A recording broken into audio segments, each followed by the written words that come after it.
नमस्कार good morning जय जगन्नाथ मु दिलीप आपन स्वागत करुच्ची ओडिशा भारत टीवी को आज नहीं आसी राज्य देश और विदेशर केतोटी गुरुत्वपूर्ण खबर से भिडियोटी को शेष पर्यंत देखंतु एवं भल लगिले गोटे लाइक कर दियंतु आउ चैनल को जदि नुआ आछंती ताहाले चैनल को सब्सक्राइब करी बेल आइकन को प्रेस कर दियंतु। आसंतु नजर पकाइबा आजिर प्रथम मुख्य खबर उपरे।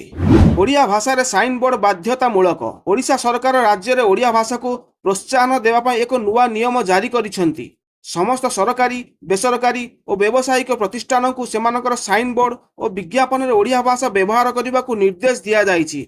जदि कौनसी प्रतिष्ठान ओडिया रे साइन बोर्ड न लगे सेमानकु 50,000 टंका पर्यंत जरिमाना देबाकु पड़िबो। एहा सह पुनरावृत्ति अपराध हेले जरिमाना वृद्धि पाइबो। सहरांचल ग्रामांचल थिबा दुकान ऑफिस होटेल और शिक्षानुष्ठान गुड़े यही नियम लागू हेबो। ओडिया भाषार गौरव और परिचय बजाय रखिया पई यह एक गुरुत्वपूर्ण पदक्षेप। स्थानीय प्रशासन और भाषा विभाग यार अनुपालन जांच करिवे। यह युवपीढ़ी मध्य ओडिया भाषा प्रति गर्व बढ़ाइबो। परवर्ती खबर। ओडिशा रे खोलिबो 5टी नुआ ईएसआईसी हॉस्पिटल और गोटिए मेडिकल कॉलेज।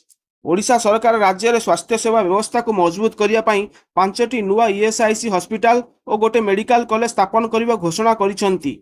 यही हॉस्पिटल गुड़िक जाजपुर दुबुरी ब्रह्मपुर पारादीप बालेश्वर और झारसुगुड़ा रे खोला जिवो। यह श्रमिक और तांको परिवारंक पई उन्नत स्वास्थ्य सेवा जोगाइबो। भुवनेश्वर अंधारू अंचल एक आधुनिक मेडिकल कॉलेज मध्य प्रतिष्ठा हेबो जहाँ राज्य में डाक्तरी शिक्षा और गवेषणा को प्रोत्साहन देव।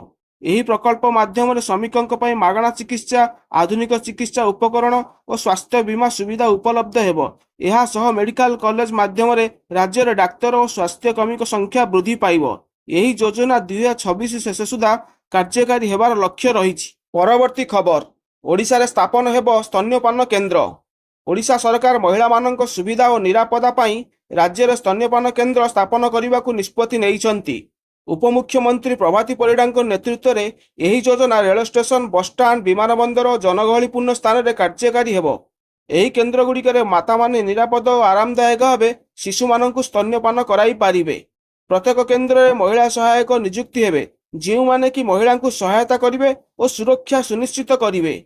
यह महिला गतायत और सामाजिक स्वाधीनता को प्रोत्साहन देव। प्रथम पर्यायर भुवनेश्वर कटक पुरी और राउरकेला भली बड़ सहर में यही केन्द्र खोल। स्थानीय प्रशासन महिला और शिशु विकास यार रक्षणाबेक्षण करिवो। यही पदक्षेप ओडिशा को महिला अनुकूल राज्य भाव गढ़। परवर्ती खबर।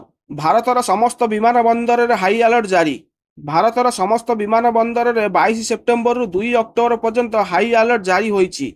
पाकिस्तानी आतंकवादी गोष्ठी बा सामाजिक विरोधी गोष्ठी संभाव्य आक्रमण गुइंदा विभाग सूचना पाई। सुरक्षा व्यवस्था को कड़ाकड़ी करा जाइछि। सीआईएसएफ गुइंदा विभाग और स्थानीय पुलिसिंग को सतर्क रहिबा को निर्देश दिया जाइछि। सीसीटीवी सिस्टम गुड़िक सक्रिय मोड रे अछि। यात्री जांच और पार्किंग अंचल में कड़ाकड़ी सुरक्षा बढ़ा जाइछि।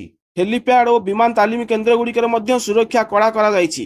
गुइंदा सूचना अनुसार यही समय विमान बंदर और अन्य विमान तालीम स्थान गुड़िक आक्रमण आशंका रही। भारतीय सुरक्षा बाहिनी कौन विपद को रोकिया पाई मध्य प्रस्तुत अछंती। यात्री मानक सतर्क रहिबाकु और सुरक्षा नियम पालन करने को परामर्श दिया जाइछि। परवर्ती खबर।